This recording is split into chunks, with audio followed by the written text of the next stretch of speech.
নতুন করে এক দুর্গাপুজো শুরু করতে উদ্যোগী হয়েছেন পাড়ার মহিলারা। কিন্তু শুরুতেই মহিলাদের পুজো আয়োজন করতে বাধা দেওয়ার অভিযোগ উঠল স্থানীয় বিজেপি কাউন্সিলর সহ তার অনুগামীদের বিরুদ্ধে।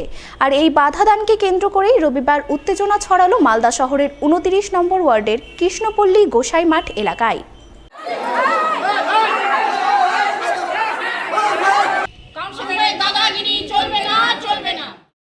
নতুন করে এক দুর্গাপুজো শুরু করতে উদ্যোগী হয়েছিলেন পাড়ার মহিলারা, কিন্তু শুরুতেই মহিলাদের পুজো আয়োজন করতে বাধা দেওয়ার অভিযোগ উঠল স্থানীয় বিজেপি কাউন্সিলর সহ তার অনুগামীদের বিরুদ্ধে।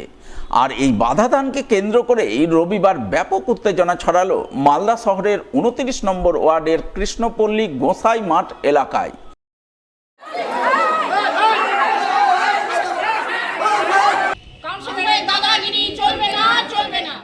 পুজো আয়োজনে উদ্যোগী মহিলাদের সঙ্গে রীতিমতো হাতাহাতি ধস্তাধস্তিতে জড়িয়ে পড়ার অভিযোগ উঠল কাউন্সিলরের অনুগামীদের বিরুদ্ধে। ঘটনায় কৃষ্ণপল্লী গোসাই মাঠ এলাকার মহিলাদের অভিযোগ, তারা নতুন করে তাদের এলাকায় দুর্গাপুজো করার উদ্যোগ নিয়েছেন। এই খবর জানতে পেরেই স্থানীয় বিজেপি কাউন্সিলর দলবল নিয়ে প্রথমে তাদের হুমকি দিয়ে যান, পরে তাদের উপর চড়াও হন। কাউন্সিলরের সামনেই তার অনুগামীরা পাড়ার মহিলাদের ধাক্কাধাক্কি করেন, পুজো করলে দেখে নেওয়ার হুমকি দেন। এই বিষয়ে তারা পুলিশে লিখিত অভিযোগ করতে যান, কিন্তু পুলিশ তাদের ডায়েরি নেয়নি। আমাদের অভিযোগ, আমরা এখানে 29 নম্বর ওয়ার্ডের আমাদের একটা পুজো হয় ওদিকে উন্নয়ন সমিতিতে। তো আমাদের এখানে বয়স্ক মহিলা, আমাদের ছোট বাচ্চারা, আমাদের মানে পুজোর দিনগুলো তো পুরো মাটি হয়ে চলে যায়। তো আমরা এখানে ঠিক করেছি আমাদের এই দুটো গলি নিয়ে আমরা পুজো করব। তো আমরা এখানে সব বাচ্চা কাচ্চারাও আনন্দের দিন কাটাবে, সবাই বয়স্ক মহিলারাও যেতে পারে না, তারাও এখানে নিয়ে একটু বয়স্ক মহিলাদের ছোট বাচ্চাদের নিয়ে আমরা এখানে একটা ছোট্ট করে একটা পুজো করতে চাই। কয়েকটা এই দুই গলি মন্দিরের ভিতরে ছোট্ট একটা প্রতিমা দিয়ে ছোট্ট করে পুজো করতে চায়।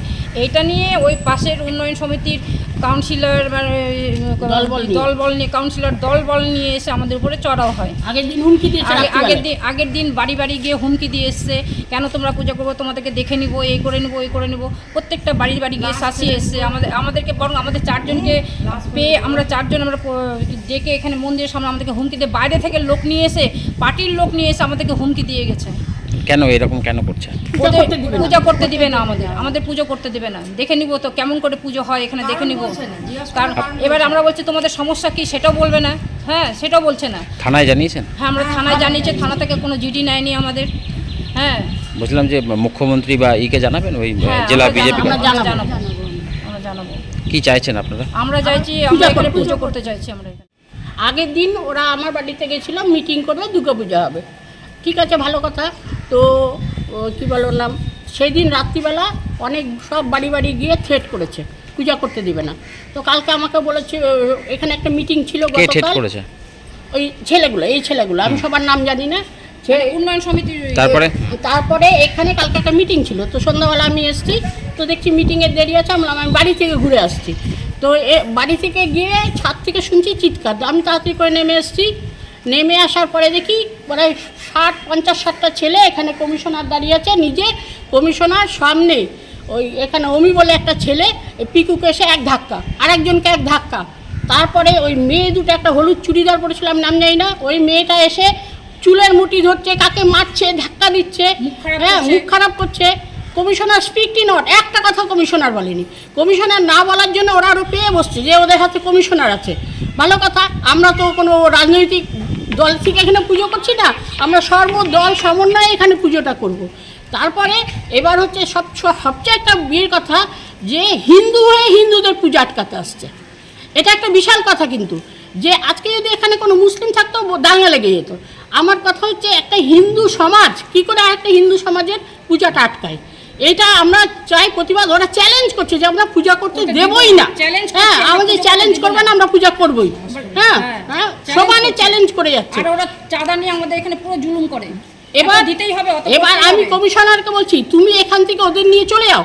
ও শোনে না, এখানে দাঁড়িয়ে আছে, একদম চুপচাপ পুতুলের মতো দাঁড়িয়ে আছে, কোনো তার অভিমত নাই। এবার কালকে এত মারামারি ধাক্কাধাক্কি হলো, তারপর যাই হোক ওরা প্রায় ঘন্টা দেখ, তারপর ওরা যখন চলে গেল, আমার থানায় ডায়েরি করতে হবে। এবার থানা ডায়েরি নিল না নেওয়াতে একটা আমাদের অভিযোগ, থানা তো কারো পৈতৃক সম্পত্তি না, সরকার মদতপুষ্ট থানা সরকারি কর্মচারী তারা সবার ডায়েরি নিতে বাধ্য। সে অ্যাকশান নিক না নিক সেটা পরের কথা, কিন্তু থানার ডায়েরিটা তো নিতে হবে, কিন্তু থানার ডায়েরি নেয়নি। আমরা এটা মুখ্যমন্ত্রীর কাছে জানাবো এবং এই জেলার বিজেপির যে নেতৃত্ব, যেহেতু বিজেপির কাউন্সিলর সেই জন্য আমি বলছি, নাহলে আমি বলতাম না, যে আমি বিজেপির নেতৃত্বের কাছে আমরা যাব, যেটা কী ধরনের নিয়ম। তবে মহিলাদের তোলা অভিযোগ অস্বীকার করেছেন 29 নম্বর ওয়ার্ডের বিজেপি কাউন্সিলর কৃষ্ণা নাথ। তার বক্তব্য, পুজো নিয়ে তার ব্যক্তিগত কোনো আপত্তি নেই। এলাকার সংখ্যাগরিষ্ঠ মানুষ নতুন পুজো চাইছেন না, তাই তারা নতুন পুজো বন্ধ করার জন্য তার কাছে আবেদন জানিয়েছেন। এলাকার মানুষ যা চাইবেন তাই হবে। যখন এরা পূজাটা শুরু করবে বলেছে, এই পুরনো যেটা ক্লাব নবকৃষ্ণপল্লী, সেই ক্লাবের মেম্বার এবং এলাকার লোকেরা আমাকে ফোন করে এবং তারা মাছ পিটিশন দেয় যে আমাদের এই ছোট জায়গার মধ্যে যদি আবার একটা পূজা হয় তাহলে লোকের উপরে বোঝা বাড়বে। মানুষ যে জনসাধারণ যারা পূজাটা করবে তারাই চাইছে না যে আমরা পূজা চাই করি নতুনভাবে, কারণ এখানে 57 বছরের যে পূজাটা সেটা খুব সুন্দরভাবে সবাই মিলিতভাবে পূজা হয়। তো এই পূজাটাকে ভেঙে ওরা নতুন একটা পূজা করতে চাইছে, সেটা ওরা করতেই পারে, ওদের ব্যক্তিগত ব্যাপার, কিন্তু এই পূজাটা ক্ষতিগ্রস্ত হবে এই আশঙ্কা করে এলাকার লোক এবং তাদের উপরে একটা বোঝা চাপবে চাঁদার, এই আশঙ্কা করে তারা কিন্তু আমাকে একটা মাছ পিটিশন দেয়, যেখানে প্রায় 50 জন লোকের স্বাক্ষর রয়েছে যে আমরা নতুন আর এলাকায় পূজা চাই না, আমাদের এই বোঝা, আমরা অতিরিক্ত বোঝা নিতে পারবো না। অর্থনৈতিকভাবে এখন মানুষের সবারই কিন্তু পরিস্থিতি ভালো না, সেখানে তারা কেউই পূজা চাইছে না। মানুষ যা চাইবে আমাকে কিন্তু সেটা মেনে নিতে হবে, আমি জনমতের বাইরে না। বেশিরভাগ লোক যদি চায় যে হ্যাঁ পূজা হবে তো পূজা হবে, আর যদি মানুষ না চায় যে পূজা হবে না তো হবে না। আমি এখানে আমার নিজস্ব কোনো ব্যক্তিগত মতামত নেই।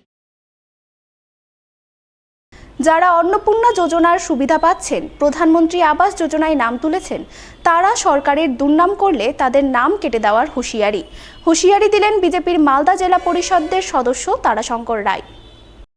এই সংক্রান্ত তার বক্তব্যের একটি ভিডিও ইতিমধ্যেই ভাইরাল হয়েছে সোশ্যাল মিডিয়ায়। যারা যারা অন্নপূর্ণা ভান্ডার পেয়েছে তারপরও সরকারের নামে বদনাম করছে, যারা প্রধানমন্ত্রী আবাস যোজনার মাধ্যমে ঘরের সার্ভে লিস্টে নাম উঠিয়েছে তারপরেও সরকারের নামে বদনাম করছে, আমি তাদেরকে হুঁশিয়ারি দিয়ে বলতে চাই, সাবধান হয়ে যাও বন্ধু। নামটা যদি উঠানোর যদি ক্ষমতা আমরা রাখতে পারি, নামটা কেটে দেওয়ারও ক্ষমতা আমরা রাখতে পারি। বিজেপির সুনাম করতে হবে না, কিন্তু সরকারের খাবো, সরকারের সুযোগ সুবিধা নিব, আর সরকারের নামে চায়ের দোকানে মিষ্টির দোকানে গিয়ে সরকারের নামে বদনাম করব, ওই সমস্ত নাম যদি আমার কানে আসতে পেরেছে এই শ্রীরামপুর, ঋষিপুর, আইহার, বুলবুলচন্ডিতে, আমি স্থানীয় জেলা পরিষদ মেম্বার হিসাবে তারা কিভাবে প্রধানমন্ত্রী আবাস যোজনার ঘর পাচ্ছে আর অন্নপূর্ণা ভান্ডার পরের মাস থেকে কিভাবে পাচ্ছে তারও ব্যবস্থা করব। ভাইরাল ভিডিও সম্পর্কে বিজেপির জেলা পরিষদ সদস্য তারাশঙ্কর রায় জানিয়েছেন, তিনি সম্প্রতি হবিবপুর থানার কলাইবাড়ি এলাকায় এক পথসভা করেন, সেখানেই এই বক্তব্য রাখেন। কারণ তৃণমূলের সুবিধাভোগী কিছু মানুষ বর্তমান রাজ্য সরকারের সমস্ত সুযোগ সুবিধা নিয়ে সাধারণ মানুষকে ভুল পথে পরিচালিত করছেন, গুজব ছড়াচ্ছেন, সেই কারণেই তিনি এই বক্তব্য রাখেন।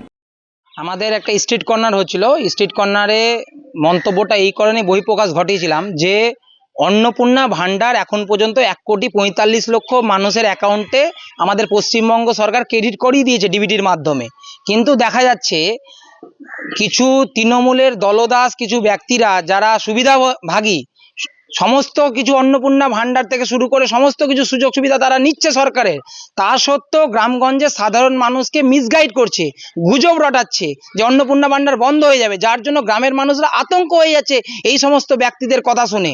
তার জন্য আমি ব্যক্তিগতভাবে নিজের মতামত বহিঃপ্রকাশ করলাম, যেখানে গভর্নমেন্ট অর্থ দিচ্ছে সেখানে তৃণমূলের কিছু চটিচাটা যদি এখন মনে করে যে আমাদের সরকারকে কালিমালিত্য করবে, আমরা সেটা বরদাস্ত করব না।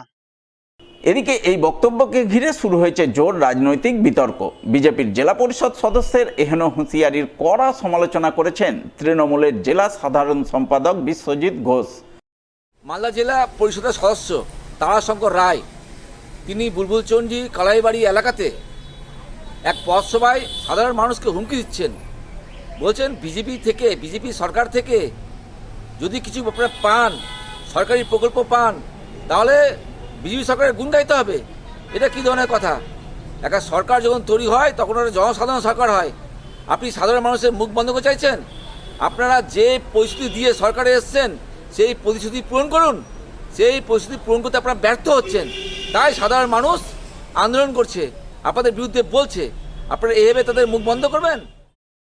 এই বিষয়ে বিজেপির দক্ষিণ মালদার সাধারণ সম্পাদক অজয় গাঙ্গুলিকে ধরা হলে তিনি বলেন, সরকারি সুযোগ সুবিধা সাধারণ মানুষের জন্য, কেউ বিরোধিতা করলে তাকে বোঝানো উচিত, এইভাবে বলা উচিত নয়। রাজনৈতিক যারা ব্যক্তি তারা যখন জনপ্রতিনিধি হন তাদেরকে আরও সতর্ক হয়ে কথা বলা দরকার। সরকারের জিনিস, সরকারের প্রকল্প সবাই পাবে, সরকারের বিরোধিতা করলেও তাদেরকে বুঝাতে হবে, কিন্তু তাদেরকে আমরা দিব না, বন্ধ করব না, এটা বলা উচিত না।